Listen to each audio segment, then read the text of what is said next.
Good morning and welcome to our next set of lectures. I want to start today by giving you a quick overview of what we're going to deal with. It's basically looking at the anatomy of tourism. And again, we have three lectures for you. The first is Alan Machin, a very British but very thoughtful professor of tourism on the origins of travel.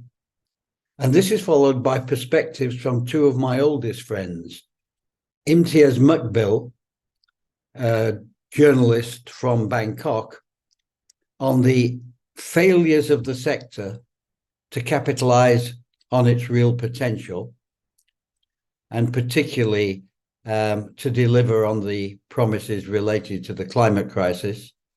And last but not least, Ian Yeoman, a professor of futurism and tourism, who's currently at the University of Standen in the Netherlands, but has for many years been a very strong voice from New Zealand. Our goal is to give you a broad perspective on the sector and its main impacts. And let me start by saying ancient tourism has been with us as long as we've had any form of real civilization. It probably started with trade routes, with the Greeks and the Romans. The Bible is littered with stories of travel. Jesus was supposed to have been born in the manger of an inn, and the Quran encourages pilgrimages. In fact, the annual Hajj to Mecca is one of the biggest tourism flows in the world. And then, of course, we had the Silk Road between Europe and China, which is perhaps the most famous of the trade routes and the voyages of Marco Polo.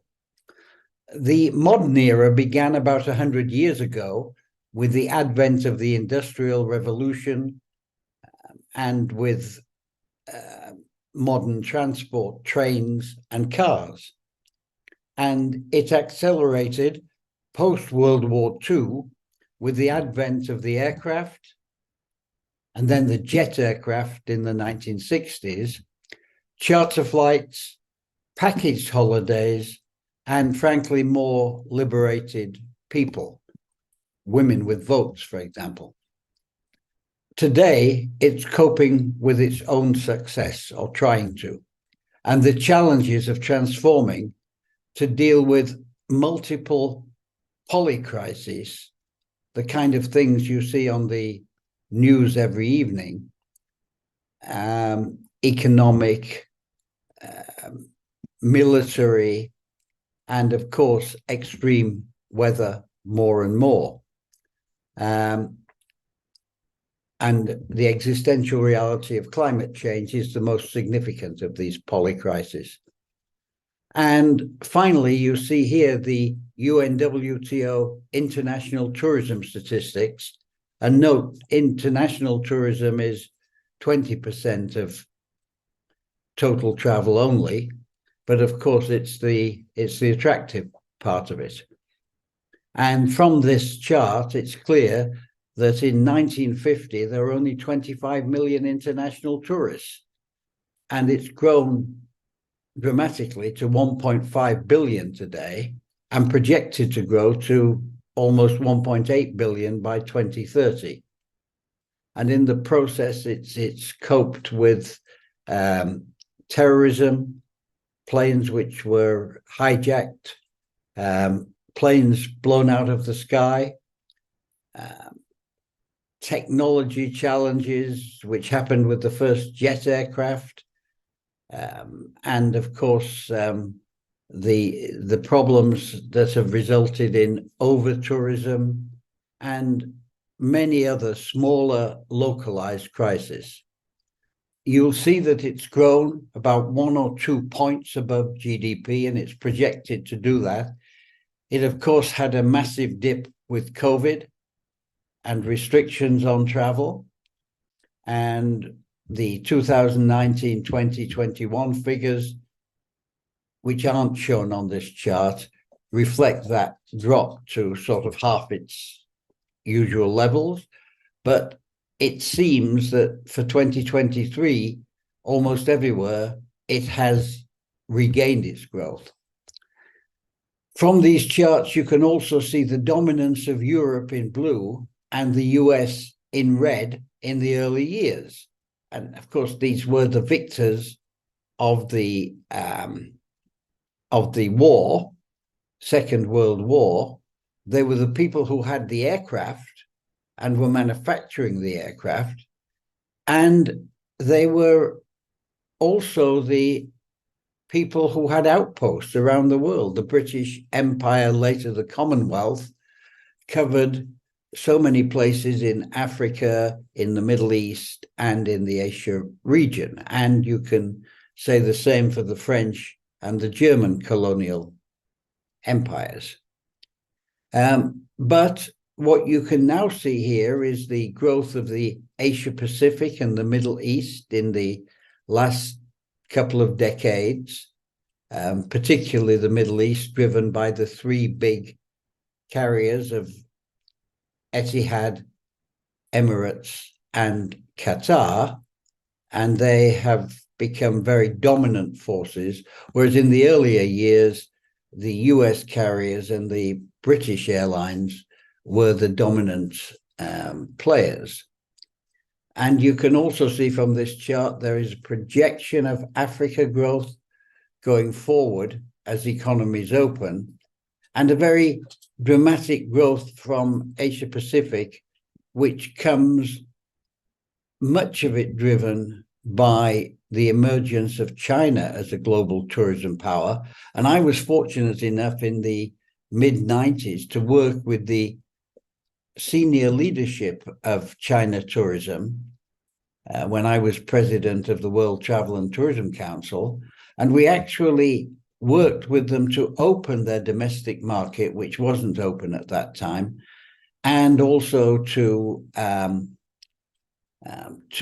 plan the international operations and the expansion of their single airline into the many substantial Chinese airlines that you have at the moment, the domestic services which were opening, and the international operations of several Chinese carriers. And it's a very significant impact on global tourism, and will be more so going forward as more and more Chinese travel, and as China builds its international relationships across the world, particularly with the nations in Africa and the nations in Southeast Asia. I think you're going to see a huge Chinese influence on the development of tourism. But let me stop there, and let's listen to, first of all, Alan Machin, and after that, Imtiaz and Ian. Thanks very much. Hello, I'm Alan Machin. I spent 19 years working in public and private sector tourism, and 17 years in higher education, teaching tourism management. As you see, I'm using my book, Making Sense of Tourism, number 1, The Beckoning Horizon.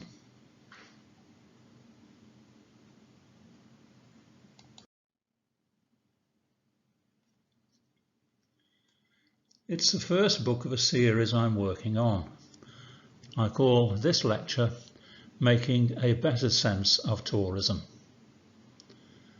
I have chosen to discuss what tourism is and what it can be by writing about its history. It centres on tourism in Britain and the United States of America with many examples added from continental Europe. I guess many of you will be familiar with some of these views on tourism: weak economics, exploitation, and the rest. Some critics regard tourism as purely a leisure activity, second class when compared with the more important jobs of growing food and making things. Some critics think tourism is only about an annual holiday. At worst, they see it as a frivolous pastime for the rich. Well, there may be some truth in that, but there's far more, I think, to tourism. A look back at history tells us why.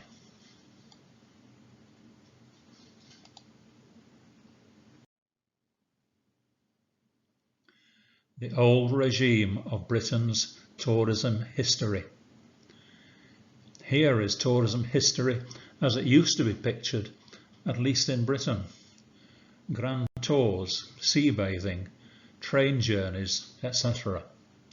5 cultural forms, different from each other, yet with something in common, and that something was not leisure.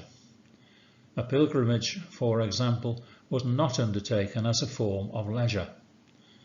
The common demand factor that they shared was that of discovery, learning about religion, about classical Europe, about British society, British places, and the joys to be had by people at play. But tourism has many more forms than those.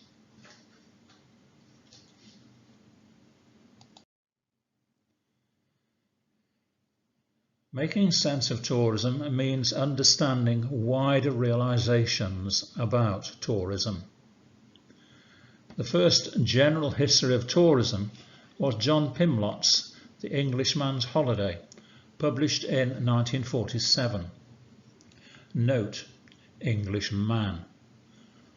Not until Maxine Pfeiffer's Going Places, about 40 years later, 1985, did many people consider tourism existing from Roman times to the present day. Many people, including commentators, still think tourism is about holiday business only.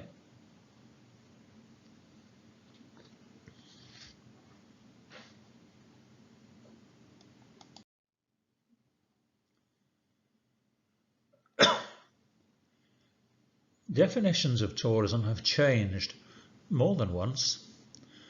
The League of Nations definition in 1937 was quite simple: travel abroad with an overnight stay.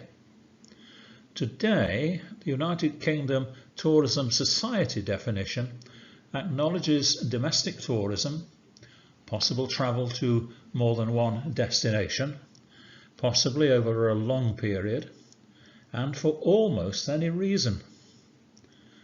Not just leisure, but work, health and education, perhaps mixed together in the same trip. Leisure trips are often arranged as part of conference programs, for example.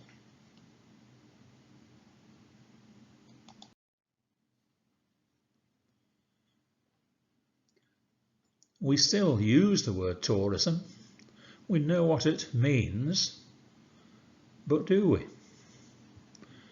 Is the meaning we give it misleading?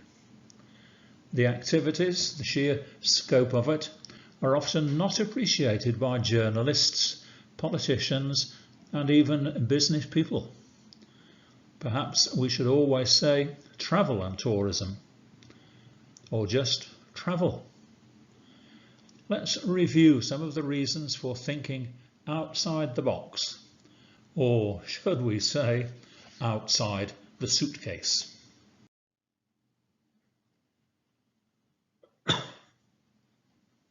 Challenges to the old historical regime. First, about its beginning. Much earlier than in ancient Rome, people were enjoying many of the things that we define as tourism. It seems nonsensical to talk about prehistoric tourism, but there is the old saying that if an animal looks like a dog, barks like a dog, behaves like a dog, it most likely is a dog.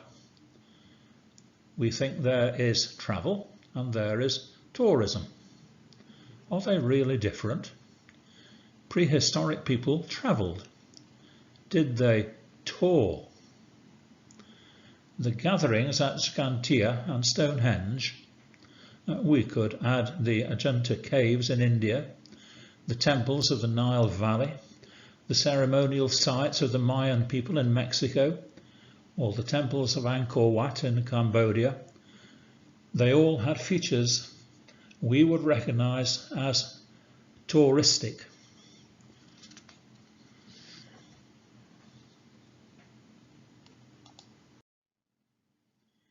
Few people in the Roman Empire could travel far. Even fewer were able to travel far for leisure reasons.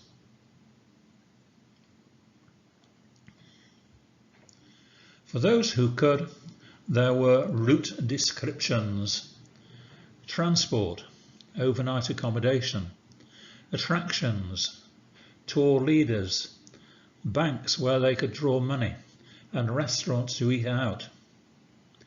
They may not have had any equivalent of our travel companies and agents. They did have much of the infrastructure for touring. It repaid their inquisitiveness. It brought knowledge and ideas.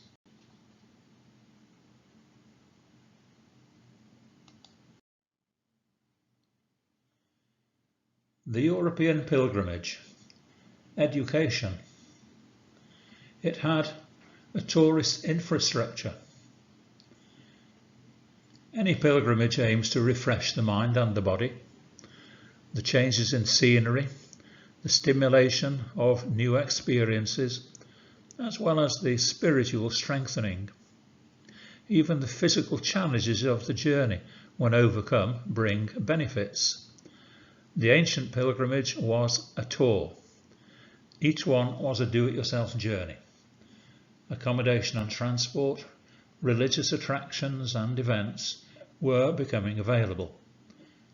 The companionship of like-minded others was important. The meaning and significance of this kind of journey was something new in the world of travel. Other travelling was for worldly motives. Now, personal, emotional and spiritual reasons were introduced. Every later traveller would begin to realise that deeper needs were to be satisfied.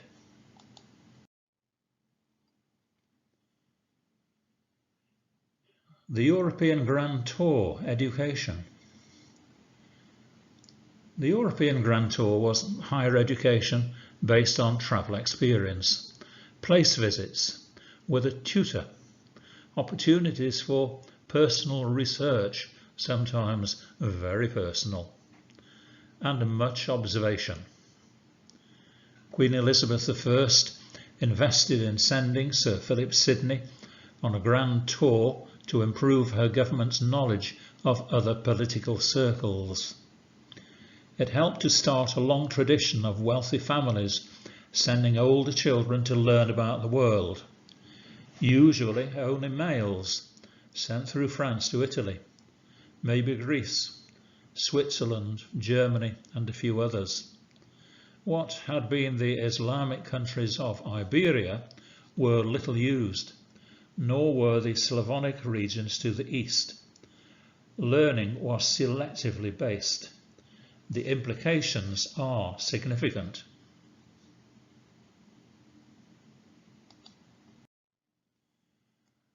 The United States of America. The idea of the Grand Tour became popular, partly because it had plenty of opportunities for socialization and boasting about the whole thing afterwards. Prosperous citizens of the USA had their own versions. Some came to Europe while others travelled in their own country to see what was being achieved.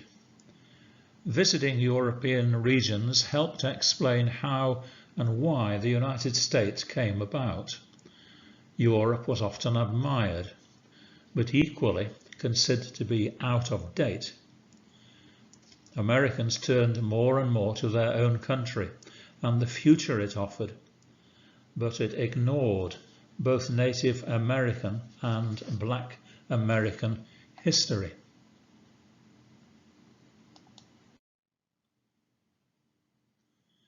The expansion of the USA brought two problems. Newly settled areas had no churches or chapels for their small communities. They also lacked the means to socialize with the wider world within their regions. Sharing religious beliefs and more secular ideas was not easy. Many groups wanted to awaken ideas of direct contact with God and a second coming by Jesus. Perhaps the harder frontier life encouraged and recognized the need. They took religious practice into their own hands. Open-air meetings in organized camps like Cane Ridge in Kentucky resulted. They added a log-built meeting place. Later in the 1930s, they enclosed it all in a stone structure. It was all a new form of tourism.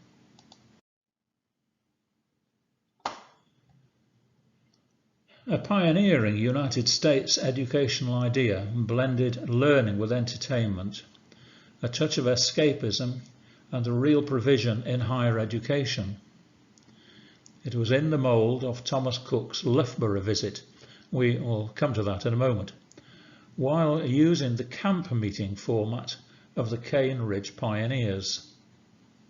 Chautauqua is a place in New York State, an attractive lakeside destination. The first participants stayed in tents or town properties. Courses were held in many subjects, largely secular. It became a widespread movement and even saw a formal university founded in due course.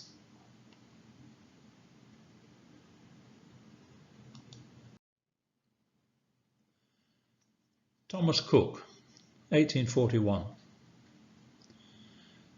Thomas Cook's business, which became the great pioneer of the tourist trade, is well known. Let's remember, though, that Cook had been a religious figure, a preacher on the evils of alcohol, and printer of his own leaflets supporting the temperance cause. He always put first the personal and social improvement of people, using tourism as an educational tool. He believed it worked through informing, educating, and entertaining his congregation, and later his thousands of customers. Many other tourism pioneers would use the same methods. Henry Lunn, T.A. Leonard, Robert Mitchell, and Ernest Wimble amongst them.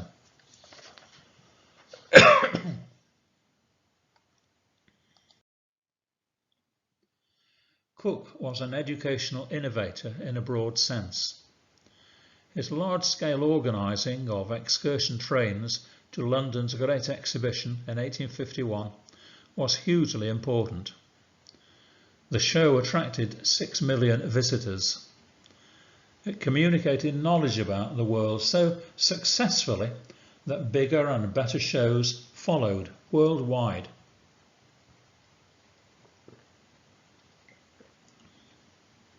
Thomas Cook and Son would back up their tours with skilled tour leaders, lecturers and guidebooks. Tour companies around the world did the same for their general customers and their more specialist clients. Education was the name of the game.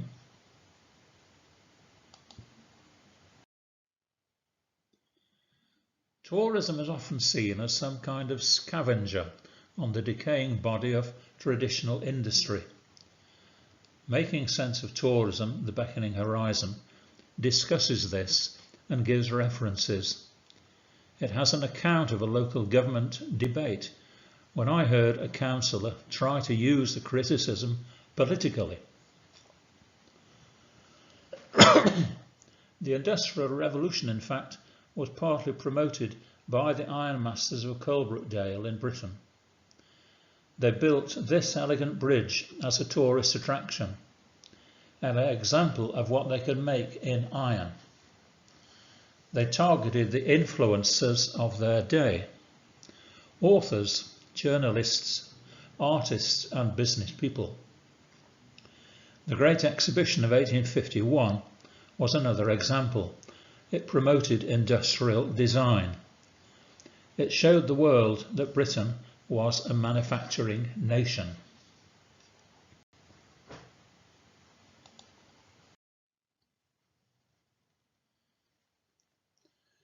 It seems a stupid idea to describe invading armies as tourists. Armies destroy rather than admire.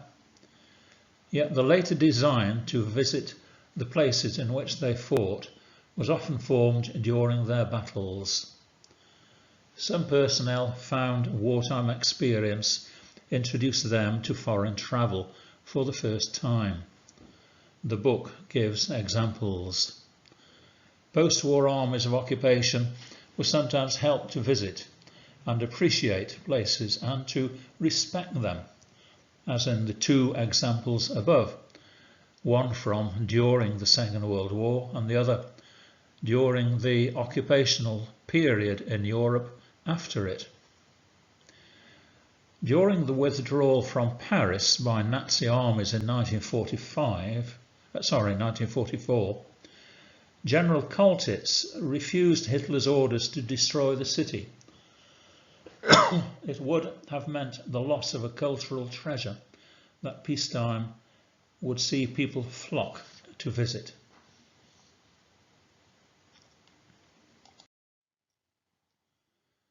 The UK Tourism Society in 2012 made its definition fit the military any main purpose. Warfare is never a good thing, and yet it raises awareness of the world for good and bad. Please excuse my cough. Cooperation and disruption result in equal measure. Innovative technologies are discovered. The landscapes of tourism are painted in stark new colours.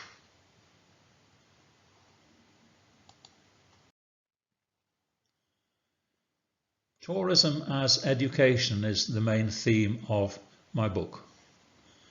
Travel to understand is a guiding principle behind most tourism, past, present and future.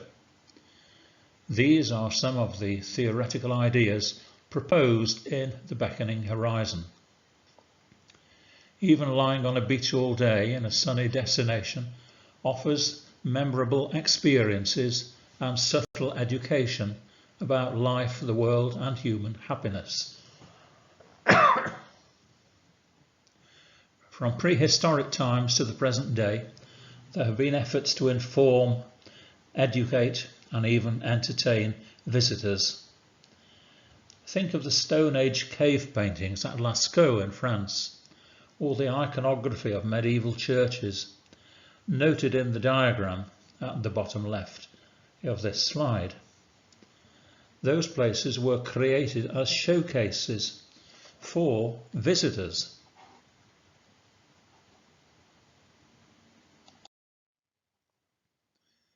The examples of tourism we have just been examining show the common theme of discovery.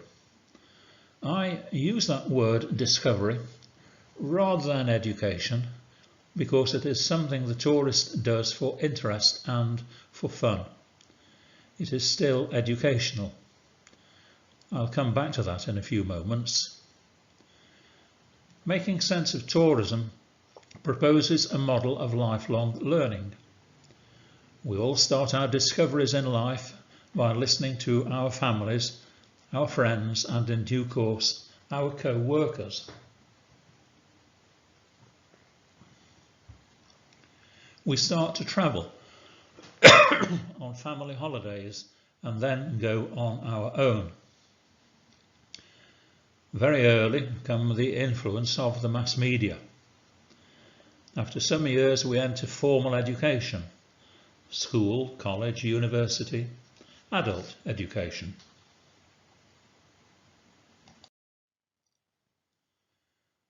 Here is the idea presented diagrammatically. I refer to each of the 4 stages as information streams. They not only overlap but mix and flow like rivers of learning. For example, formal education uses the other streams all of the time. Learning from family and friends in the light of the teaching. Learning from school books and videos. Learning from excursions and longer journeys. It is an iterative process. We use and interpret knowledge from each stream in the light of what we learn from the other streams. Like a water-powered turbine, the streams drive our learning motor faster and more powerfully. Turbocharged learning.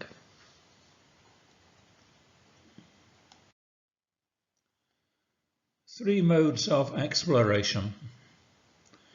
We tend to think of an explorer as someone who is the very first to enter a new land or cross a new ocean. Freya Stark, Ibn Battuta, Lewis and Clark, for example. We should say they were the first of their people to do so, bringing to their communities news of places new to them, but which were, of course, already inhabited. In that sense, those explorers are Mode 1, pioneer explorers. Tourism needs Mode 2 explorers, enablers. They set up the systems that help others to visit places. Thomas Cook, Raymond and Whitney in the USA, Ivan Olsson in Sweden, Karl Dagener in Germany. Then there are the tourists themselves. They are Mode 3 explorers. Wherever they go, there are plenty of opportunities to explore places that are interesting and new to them. They could explore their own towns and have fun.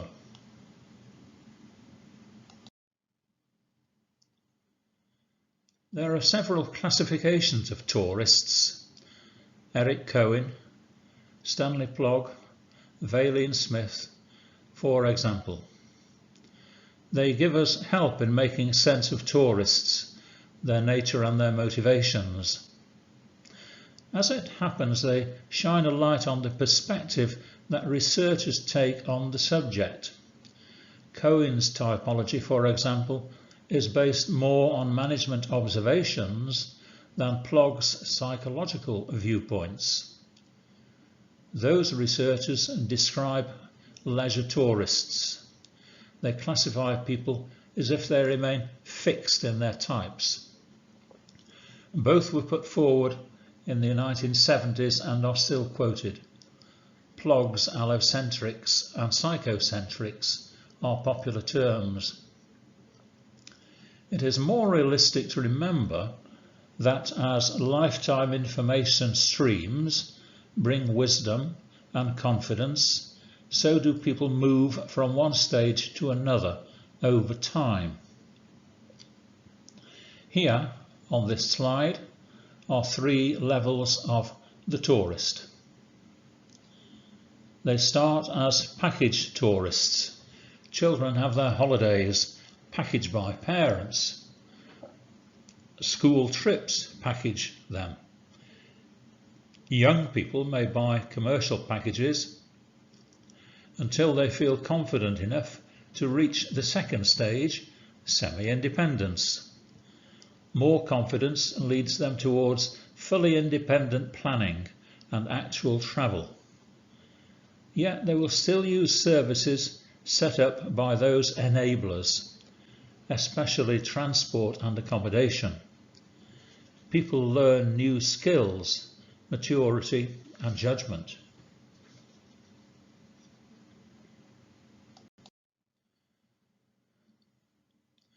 All travel involves discovery, and therefore learning. Much modern tourism travel is based on enjoying the sun, sand and sea of coastal resorts. Tourists arrive, sunbathe, swim, eat and drink, shop and socialise. Education is not what they seek, but it is what they get, partially at least, by doing, using trial and error, and seeking any information they need. They learn what is good or not so good about their experience. This is heuristic learning, learning by chance and trial and error. At the other end of the scale is didactic learning, perhaps better described as instruction. Think of old-fashioned teaching when children were given facts that they had to learn by heart. Tourism communicates by a range of techniques. The slide shows examples. If well planned and managed, tourism can inform, educate and entertain. Visitors can become loyal supporters and admirers.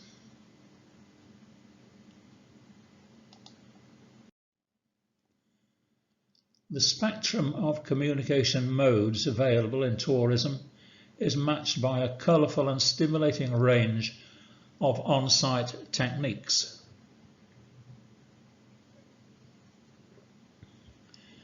We are probably familiar with most of them: printed site guides, human tour leaders, audio-visual equipment, and the rest are valuable assets when properly used.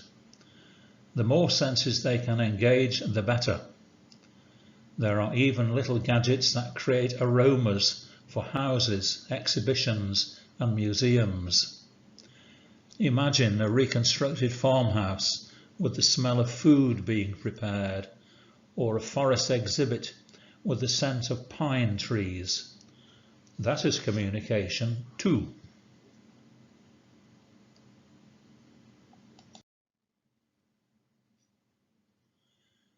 Tourism developers are producers of integrated mass media systems. Tourism consumers and users are audiences. Here are two examples of large-scale tourism development where the integrated mass media can be identified. Harold Lasswell's questions, seen on the slide, can be answered in each case, as is shown in the text. Sir Walter Scott led a campaign to raise the profile of Edinburgh and Scotland early in the 19th century. Cadbury's began to make itself into a visitor attraction to benefit sales. Small developments use similar strategies. A bus company could increase business by using advertising, guide leaders and booklets to create new tours. By arranging stops at attractions and hotels along the way, they could strengthen their product further. In the mass media, one person or one small group can speak to the world. Tourism developers use their media to do the same.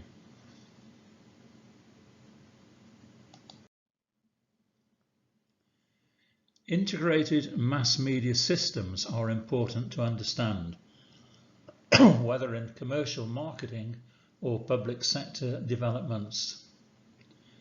We talk about stories being told. Communication always involves stories, narratives. This lecture is an example. Shaping all the components into an effective whole calls on many skills. Think of newspaper production and how a printed paper can be different from an online version, even when the basic story is the same. Each production job has its part to play and must be well managed, because they can each affect the telling of the final story. Every job involves selection of facts and opinions, words, headlines, images, positions in the overall presentation, and more. Successful tourism developers integrate complex types of mass media. They shape how their audiences see places, people, and environments. Tourism development can be used to spread ideas, improve knowledge, and manage a better world.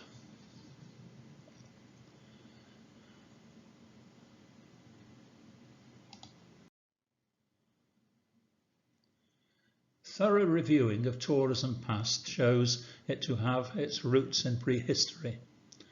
It has always been an active partner in human affairs. It may be better to speak of travel rather than tourism, but the word tourism is so ingrained in life it is better to remember its definition is today so different. Tourism can inform, educate and entertain, just like friends and family, the mass media and formal education. Tourism development can be used to spread ideas, improve knowledge and create a better world. Stronger, sunnier, networked and better. Thank you.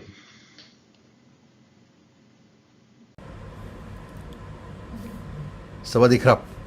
My name is Imtiaz Muqbil. I am the executive editor of Travel Impact Newswire based in Bangkok. I have been covering the Asia Pacific travel and tourism industry since 1981. My detailed notes, research, reports and columns over the last 40 years are now being compiled into an unmatched history of travel and tourism, which I am sharing free so that future generations may learn the lessons of history, replicate our past successes and avoid repeating past mistakes.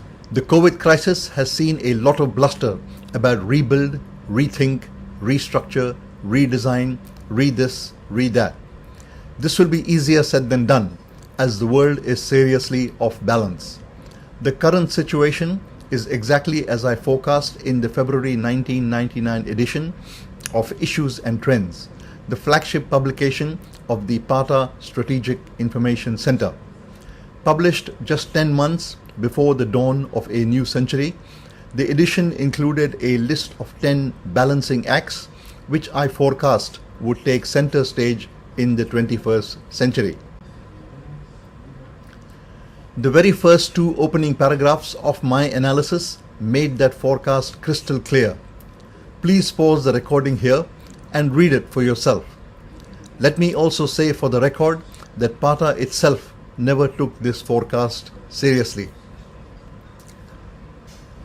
The biggest indicator of imbalance in the pre-COVID era was over-tourism, a term used to describe the conditions at many popular destinations as they sagged under the weight of the tourist hordes, destroying the sense of place and leaving a devastating environmental footprint. Until it becomes a crisis, the boundless pursuit of growth was seen as a mark of success. More was better. The balancing principles of carrying capacity were seldom applied. Now, the tourism pendulum has swung from hero to zero. As destinations seek to revive tourism, will they acknowledge making that mistake? Will they learn from the self-inflicted mistakes of the pre-COVID era? Personally, I don't think so. History is sure to repeat itself and it will be back to business as usual in no time. Making the challenge even more formidable is the perilous state of the operating environment. The many destabilizing geopolitical crises which hit tourism, such as wars, conflict and terrorism, have worsened. As the US mayors themselves are preparing for, the geopolitical environment is dangerously imbalanced, unstable and volatile. Big power gunfights are worsening the sense of insecurity. The so-called UN Security Council is supposed to underpin security, but in fact today has become a source of insecurity. When the elephants fight, the grass gets trampled. there does not appear to be an end in sight. The global economic and financial environment is also facing a rocky road with the advent of cryptocurrencies and the high costs of financing climate change, upgrading safety and security, the massive transition to a gig economy, and meeting the UN Sustainable Development Goals before the target date of 2030. The post-World War II pre-COVID scenario was dominated by the imbalanced influence of the dollar and the Bretton Woods institutions such as the World Bank and IMF. All that is set to change. As economic and geopolitical power struggles are interrelated, the risk of unintended consequences is very high. The third and probably most perilous wildcard is the growing power and influence of the global mega corporations. These conglomerates are always a step ahead of any effort to make them accountable. Their adherence to the fundamental principles of the rule of law and transparency is questionable. There is already concern about the imbalanced influence of Facebook, Google, Apple, and Amazon in the realm of information technology. Add to that the influence of the armaments companies, pharmaceutical conglomerates, and many more. A new breed of special purpose acquisition companies, themselves part of an intricate web of financial networks, will soon own most of the world's prized assets, ranging from airports and hotels to farms and factories. Combined, this amalgamation of power will mean an end to national sovereignty and have a huge downstream impact on democratic rights, freedoms, privacy, and governance. The same tools and tracking technologies used to keep COVID under control can easily be used to track anyone who poses a threat to those in power, with zero accountability. That will set the stage for many more conflicts and crises to come. Now, coming to the impact on tourism. In spite of its size and reach, tourism has never been able to influence global events. It is always being influenced by them. The industry seems to think that events such as terrorism, wars, conflict, and economic crises are outside their control. Although only acts of God are outside human control, the industry suffers from a mental blind spot that nothing can be done about it, as a result of which it does not even try, making that a self-fulfilling prophecy.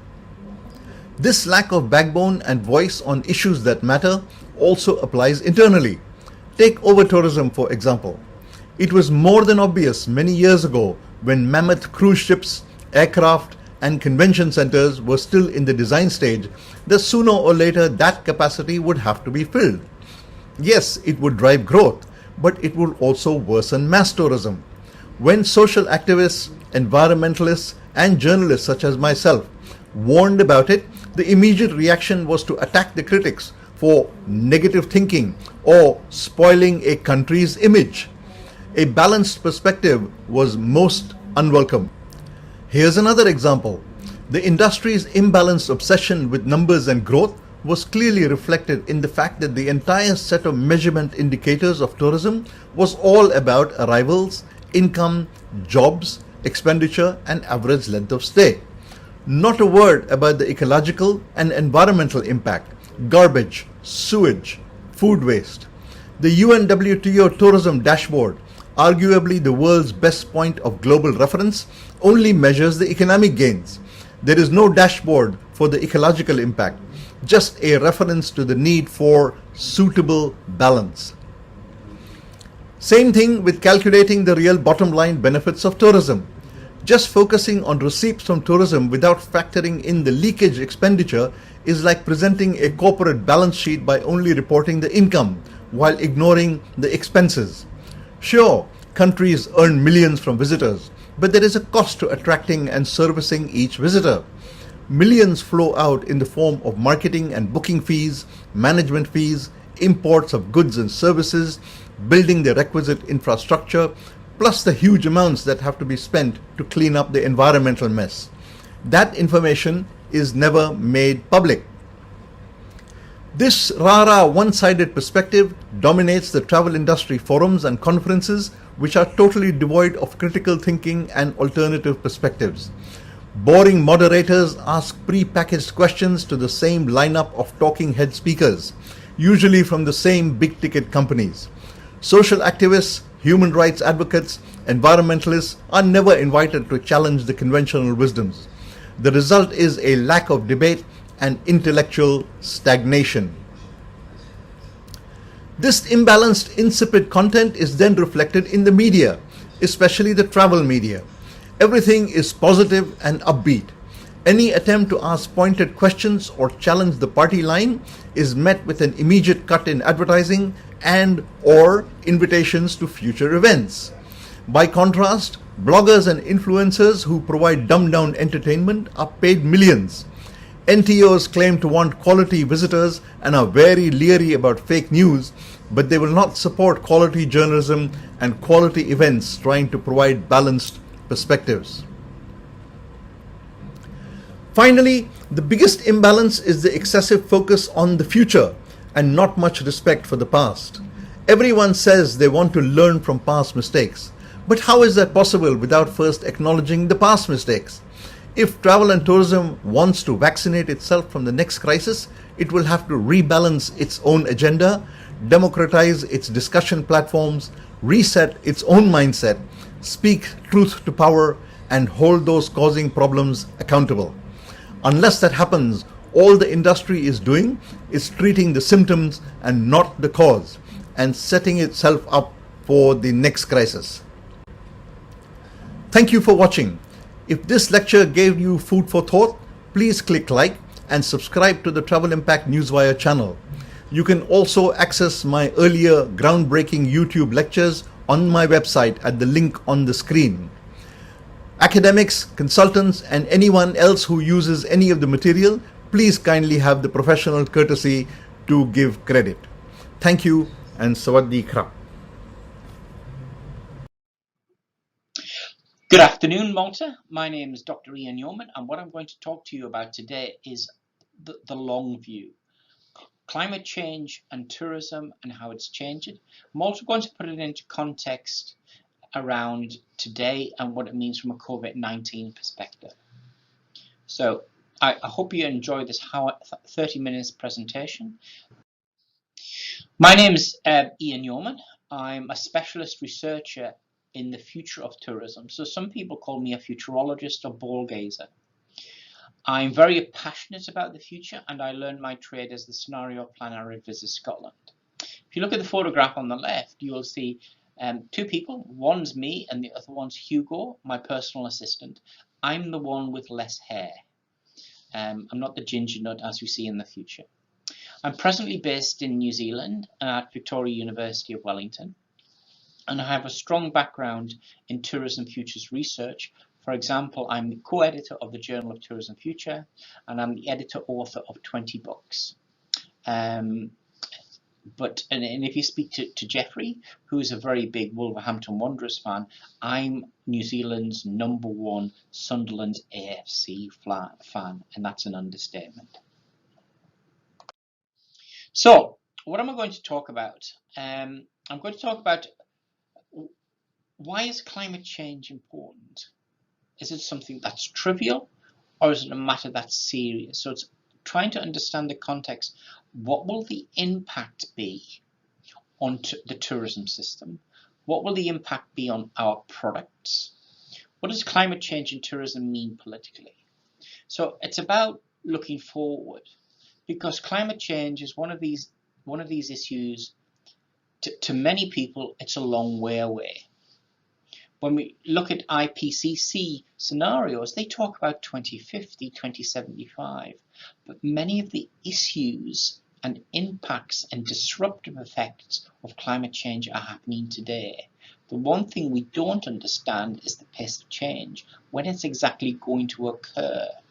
That change is happening now. So the future is today. It's happening already. So a starting point is, if you look at the history of climate change, and if you look at the history of climate change in policy, it's actually something we've been talking about for the last 30 to 40 to 50 years.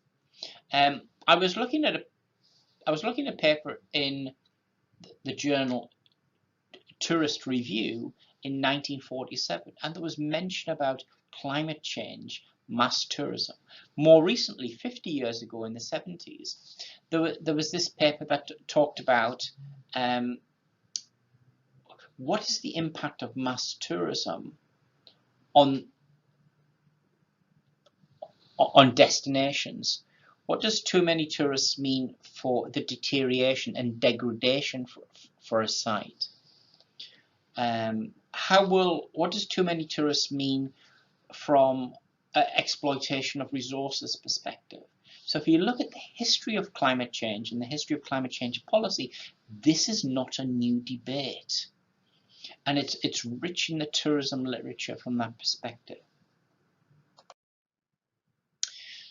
And looking at the consideration today is there's an issue with climate change. And if we talk about climate change as a pandemic, we can draw parallels with COVID-19.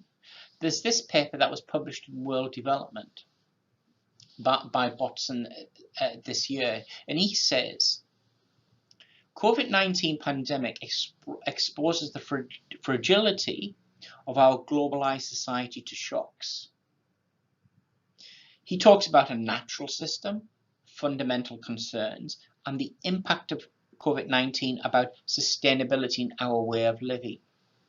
Because the issues that have driven COVID-19, like population growth, mobility, food systems, mass travel, are all similar issues we draw from climate change. The impact of climate change is all about transport, mobility, the impact of climate change on food systems, health risk. So there's a clear correlation between the issues and structures of climate change with COVID-19. So they have parallel importance. The obvious difference, one is happening now very dramatically, whereas climate change is more of the slow burner, more of the long-term effect. But the advantage of climate change is we can now prepare and make decisions for the future, develop policies for mitigation and adaptation, whereas COVID-19, we're in the middle of it, it's happening now.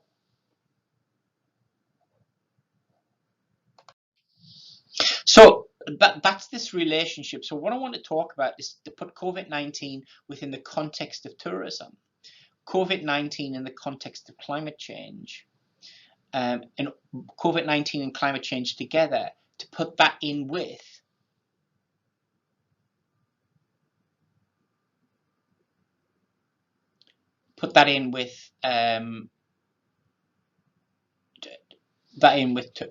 from a tourism perspective.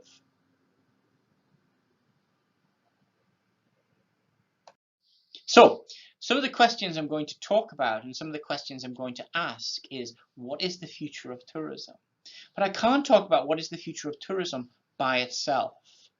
I've got to talk about what is the futures of tourism, because me personally, I can't say exactly what is the future of tourism, because there's no such thing as one future, only a range of alternatives.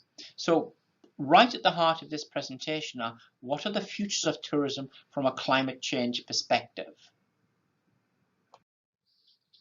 The starting point is to understand how the world changes. These are the long-term drivers of change. These are the slow-burning drivers of change. So fundamentally, drivers of change are things that are structural, things that are inescapable forces. They're usually slow trends, unlikely to have significant differences from year to year, and they will impact upon you as the consumer. And to me, there are probably about 8 global drivers of change. Those drivers of change are globalization. We live in this global society without doubt, and you can't get away from that. Globalization is the big issue, and tourism is a global phenomenon. International tourism is about the movement of people from A to B and crossing borders. So tourism is the world's most global industry. The other shift in power, the other significant element is what are the drivers of change from a global power perspective? And that's about where is the power today and where is the power tomorrow? And that's fundamentally about look to China, look to Southeast Asia, because that's where wealth is coming from. These are the countries that will shape policy more deterministically from a tourism perspective. Tourism is about wealth and affluence. Tourism and travel is discretionary spend. So you need to understand where the middle classes of the world are coming from. But also it's about the relationship between a country. It's about affluence and inequality. Because tourism in very developed economies or developing countries is a world of unequals. Imagine going to Africa. The tourist is fundamentally wealthy. The tourist is fundamentally white, whereas the person that serves you or the servant is poor and fundamentally black. So it's about relationships, but relationships between people and overcoming inequality and what tourism does to manage affluence and inequality. One of the big issues looking forward to is how technology will change tourism. And I use the concept technological singularity. This is the moment in time where the processing power of the computer is better than the processing power of the human. Basically, computers can take rational decisions, emotional decisions, irrational decisions. So think about it. Think about Will Smith and the film I, Robot. The biggest driver of change from a global perspective, to me personally, is demography. This is about aging populations. This is about wealth per aging cohort. So, for example, Jeffrey, who's mentoring you today on this, he's in his 70s, 80s, going on to his 90s. Only kidding, Jeffrey, only kidding. But it's about aging populations and what aging populations means for climate change, because where we have extreme temperatures, if we look in the last decade, we look at when we've had extreme heats and heat waves, it's been the elderly population that's been affected more and where deaths have come from. So this brings us to climate change. And to me, climate change reshapes landscapes, because a destination is what the landscape and the ecology system looks like. If there's no snow, you can't go skiing. If there's no water, you can't have a food system, and the consequences for wine tourism or food tourism. And one of the other concepts to talk about is the concept of mobility. Mobility is about the movement of people, and tourism is about changes in mobility and transport systems. I live in New Zealand, and 99.9% of international arrivals arrive by aeroplane. But mobility has reshaped tourism completely. The beginnings of tourism in New Zealand, it was all about the sailing ships. It took you 6 months to get here if you came by sailing ship. The next change in transport was all about the steamships. That meant you could get to New Zealand in 6 weeks. Then we invented the aeroplane. You could get here in 24 to 48 hours. So see how structural changes in transport and the science of transport and its advancement changes things. But the final one that determines change is how you behave. This is the tourist, this is the leader, this is the manager, this is the destination, human behavior. Here we have a photograph of President Trump from the United States. He's an advocate of popularism, make America great again, somebody that puts business first. And his approach, for example, to climate change is very different from many other countries. under his presidency, the United States has withdrawn from the Paris Agreement, etc., etc. So these are all the drivers of change that shape tourism. So where are we and where are we going? When the United Nations World Tourism Organization started to collect tourism statistics in 1950, they recorded 25 million people took an international holiday. And in 1950, if you went on an international holiday, you were rich. If you flew by airplane, if you were female, you probably wore a hat. If you were male, you probably wore a tie. It was a very upmarket experience. And as a consequence, from an affluence perspective, 25 million people represented 1 in 1,000 people taking an international holiday. Whereas in 2050, based upon my optimistic forecasts, we will have 5 billion people taking an international holiday, and that's approximately 1 in 2 of the world population taking a holiday. So a big shift. And to get from 25 million to 5 billion in 100 years, you make a number of assumptions. And it's one scenario and one forecast. So imagine 5 billion people taking a holiday. What is the impact of that on CO2 emissions? What is the impact on that in the terms of degradation? What is the opportunity for 5 billion people taking an international holiday? Lots of questions which relate to different scenarios and consequences. So climate change and resource scarcity is not an old concept. As you see here, I've just talked about the development of climate change from the 1970s. And I grew up in an era of Greenpeace, fundamentally the world's first environmental campaigners. I grew through an era of the oil crisis of 1973, when the price of oil went from $2 a barrel to $6 a barrel. I've lived through hurricanes. I've lived through China becoming the most pollutant country in the world, overtaking the United States. I've been through many climate change agreements, Kyoto, the Paris Agreement, Rio, etc., etc. So the debate and the development of climate change and policy is not new. Our key question is, where do we go from today? So the key question is, what is the future? And this is a research paper by Hassfather and Peters taken from the journal Nature. And they talk about a range of scenarios. They talk about what will the planet Earth look like in the year 2050? Will we see global temperatures in the worst case scenario at 5 degrees increase? Or will it be 4, 3, 2.5 or 1.5? All of these questions are asking you, in different scenarios, what is the impact of tourism in 2050, 2060, 2080, and at the end of the century? How will the world change? What will tourism look like? So you've got different degrees of temperature, different degrees of CO2 emissions and global warming, and they all have different perspectives. And it's important from a climate change perspective to understand these consequences of where they go. So, what is the future? Well, the future is about several dimensions. So to me, there's no one single future. The future is about, it's something that can't be observed, but it's something you can understand.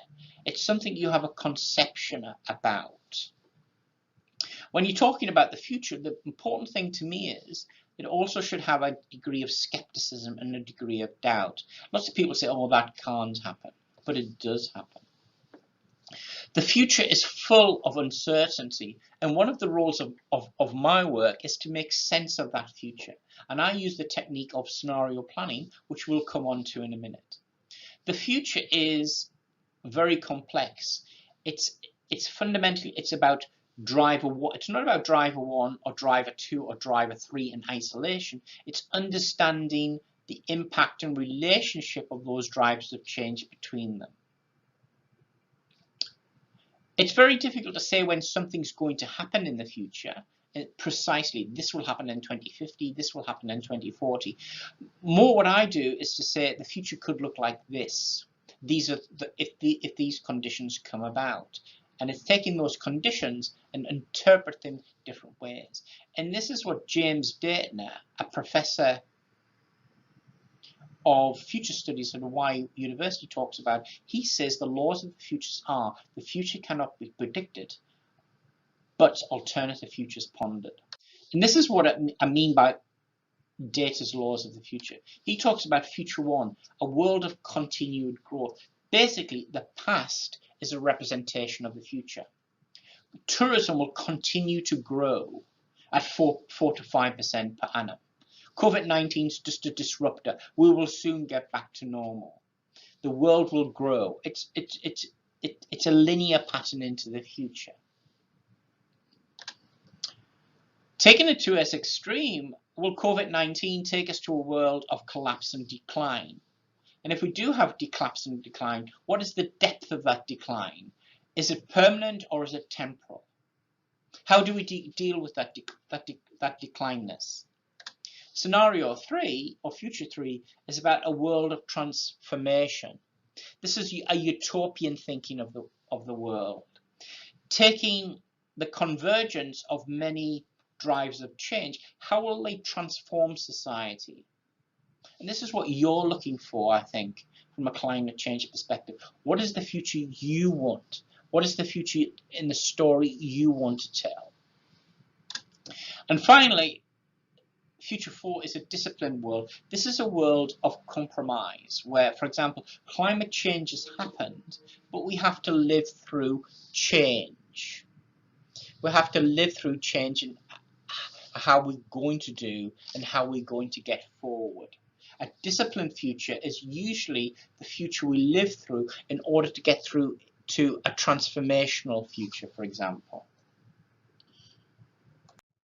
So, I'm going to talk about my perspectives of the combination of tourism and climate change looking forward. And to do this, I've constructed 4 scenarios or 4 future states of what data talks about. And how I talk about this is based upon how we behave, societal behavior. So it's that driver of change in the terms of human behavior. And the other driver of change I've selected is climate change and resources. And we do that in the context of tourism. So one way we talk about climate change is what is the degree or temperature. So imagine a world of 3 to 5 degrees, or imagine a world of 1.5 to 2.5. And secondly, imagine a world of me first, a world of individualism, or imagine a world where we work together in the terms of cooperation. And if you put those together, I've got 4 stories to tell you, or 4 pictures I'm going to paint of the future. And those 4 stories are called Scenario 1, Crazy Rich Asians, Continued Growth. Scenario 2, Perfect Storm, about collapse and decline. Future 3, Planet Earth, transformational future. Or Scenario 4, Future 4, it just happened, a disciplined future. All of these are like film titles or book headlines. They describe a world and how it could be. So let's talk about each of the 4 scenarios within context. The first scenario is called Crazy Rich Asians. You've probably seen the film Crazy Rich Asians. It's based upon that. This is based upon the rise of China, Singapore, and the Far East, and their desire to travel. It presumes the rising middle classes. It presumes the #1 item from a luxury perspective is an international holiday. Basically, it puts into context that COVID-19 will be recovered by the end of 2022. And when that happens, we just want to party, party, party, and get back to normal. So it believes in a world where economics comes first. It believes in a world where historical patterns of growth from a tourism perspective will be the future. So by 2050, we will have 5.3 billion international arrivals on this planet out of a total planet of 9.7. So nearly over 1 in 2 people having an international holiday. So this scenario is based upon economics as the principal driver of change. The arguments of economics come first. The arguments around climate change is important in this scenario, but it's compromised, it's fudged, because economic wealth is more important. So as a consequence, right at the heart of this scenario is climate change is not a new phenomenon.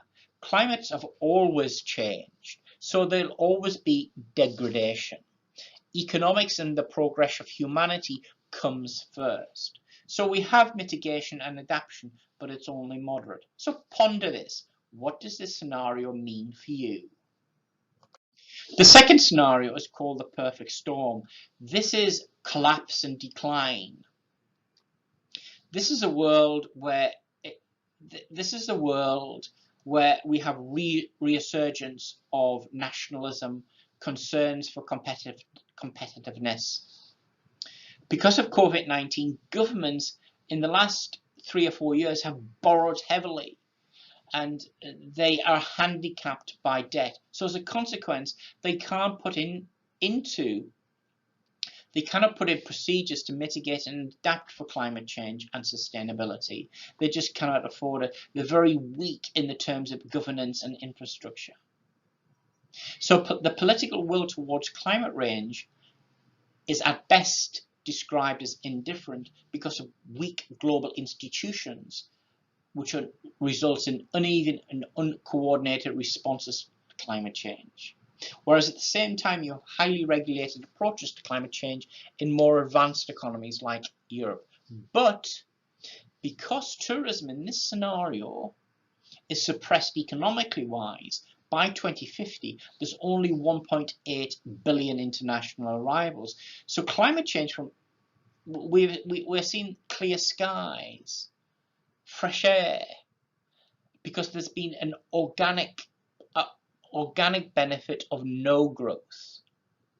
Nature itself has dealt with the issues of climate change because our travel has been suppressed. But this approach is not really good, for example, from a community tourism perspective.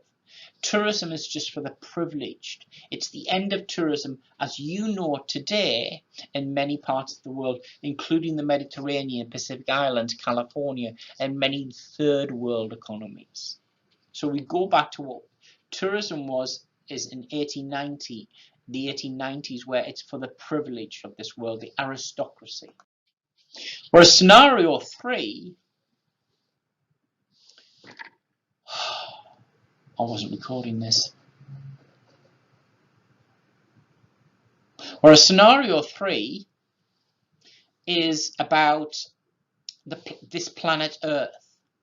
Scenario 3 is about your utopia understanding of the future. It's about the world gradually shifts.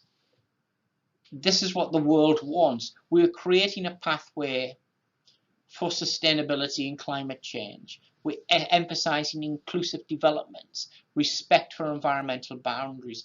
Decisions about climate change are based on evidence, measurements, and procedures to take it forward. The world cooperates in the terms of legislation and implementation, but at the same time, there's lots of opportunity for tourism. Tourism fundamentally changed to a sustainable tourism pathway. Entrepreneurship, innovation, human capital. So we see growth in world tourism in this model at 3% per annum. So it's about a different model of tourism. It's still about mass tourism, but it's a new model in the terms of invention.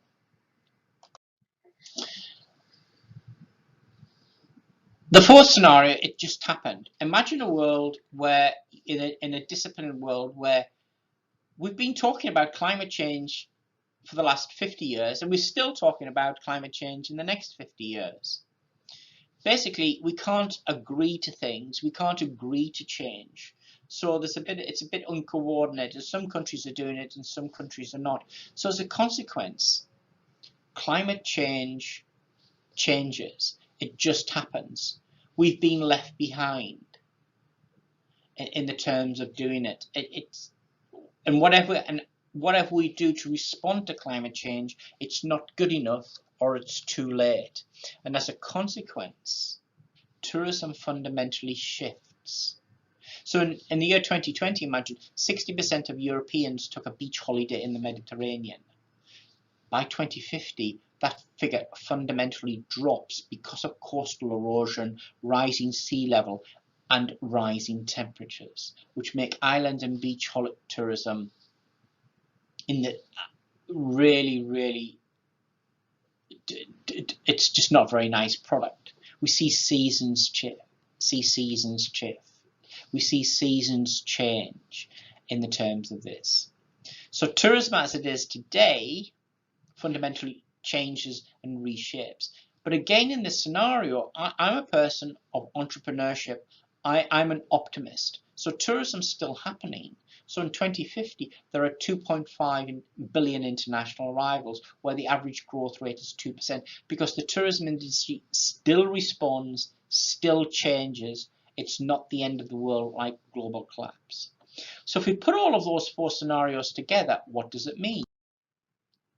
So here we have four scenarios: Crazy Rich Asians, The Perfect Storm, Planet Earth, or It Just Happened. So what are the things we're asking? What I'm going to talk about now, what are the signals of each of those scenarios happening today? What are the things you need to observe and indicate? Because these are not futuristic scenarios. These are scenarios with signals of presentism, signals of things happening today. And what I mean by that is, if you take the scenario Crazy Rich Asians, it's a film that's happened. The world is full of those crazy rich Asians who want to holiday, party. This is about the rising middle classes driving the growth of tourism going forward. So there's a strong degree of truthfulness in that trend, in that scenario. Whereas in scenario 2, The Perfect Storm, the collapse of society, the degree of truth that I've got here and the evidence that I've got to support that is, there's been a recent publication by the Australian Defence Forces, the Ministry of Defence, basically saying prepare for the end of the world. Well, not literally. What I mean to that is Australia must prepare for multiple pandemics, multiple crises, bushfires, climate change, and global insecurity. So we must prepare from a perspective for resilience and adaptation. Whereas scenario 3, this transformational economy, and there's strong evidence of countries doing this. So for example, Norway has said by 2040, all domestic flights will be by electric aircraft. So Norway as a country has facilitated legislation, incentivized the development of electric aeroplanes. So dramatically saying we're going to reduce CO2 emissions and we're going to be a very clean and greened country. Whereas scenario 4, It Just Happened, we're already seeing evidence and consumers' awareness of where climate change is. So this is a survey by the Foresight Factory, a UK-based global think tank of consumer trends. And they ask questions about economics and environmental concerns. And even if you ask them within the context of COVID-19, what's the biggest threat to society long term? Even with COVID-19, it's still climate change. And what they have said is 79% of Chinese middle class visitors are really concerned about climate change in the way they live. So this is the consumer in China saying, climate change will affect me. Climate change is going to change my behavior. So if you take all of the four scenarios, what is the risk in each scenario? The risk in Crazy Rich Asians is, if we don't address the issue of climate change and sustainability, is this going to be the end of tourism as we know? Will society rebel against tourism? And will tourism become the dirty word of society? And this article is taken from Tourism Geographies, which is an academic publication, which looks at that proposition, which looks at that scenario in the terms of how will tourism end, because people think tourism is a dirty word. Whereas The Perfect Storm is a reality. Imagine if the world ran out of water. Imagine if cities and destinations did not have any water. If you don't have water, you don't have people, you don't have a food system. And that's the reality of climate change. That's the reality of soaring temperatures in cities like Cape Town, where they haven't invested in infrastructure and where they've got climate change, they've got leakage. This is a city that nearly ran out of water in 2018. Whereas planet Earth, basically there's a whole bodies of research is if you do not adapt to climate change, you will be left behind. If you as a tourism destination do not take climate change seriously, you will be left behind. You will be the tourism destination of failure. And the other comment I'm going to make in scenario 4 is called not in my term of office. And this is a behavioral concept from a political perspective where politicians often fail to undertake expensive measures to limit low probability risks that are unlikely to happen within their term of office because there's no short-term insufficient reward. And from a climate change perspective, it's all about climate change is going to happen in 2050. It's not about today. It's something long-term and tomorrow. So I'll wait for the next politician to take the decisions. So if we look at the 4 scenarios, I'm asking you a range of questions for you to ponder and think about. And we can discuss these in the discussion forum. Which future are we acting out today? So from your perspective, which future are we close to today? Is it future 1, future 2, future 3, or future 4? Something to ponder. Another question, if you look to the future, based upon the decision making we take today, what do you think is the future that is most likely to occur? Do you think the future is going to be Crazy Rich Asians, The Perfect Storm, Planet Earth, or It Just Happened? Next question to you, which is the future you want to? Which is the future where we should focus and drive policy decisions towards Crazy Rich Asians, The Perfect Storm, Planet Earth, or It Just Happened? What is the future we should strive for and get to? The last question is, which is the worst case scenario? Which is the scenario you don't want to occur? Because each of the 4 scenarios has risks, has degrees of complacency, has degrees of degradation. Sure, which one should we work not to achieve, to slow down? And finally, each of those scenarios has decisions. You've got to think of decisions to take. So Crazy Rich Asians is, what are the strategies from a mitigation and adaptation perspective you would do to curtail or manage this scenario? Scenario 2 is, how do you avoid a perfect storm? Scenario 3, how do you prepare for a very different future? And scenario 4, how do you ensure it's not too late in the terms of that? So if you put all of those together, considering all 4 scenarios, what are the decisions I am going to take now?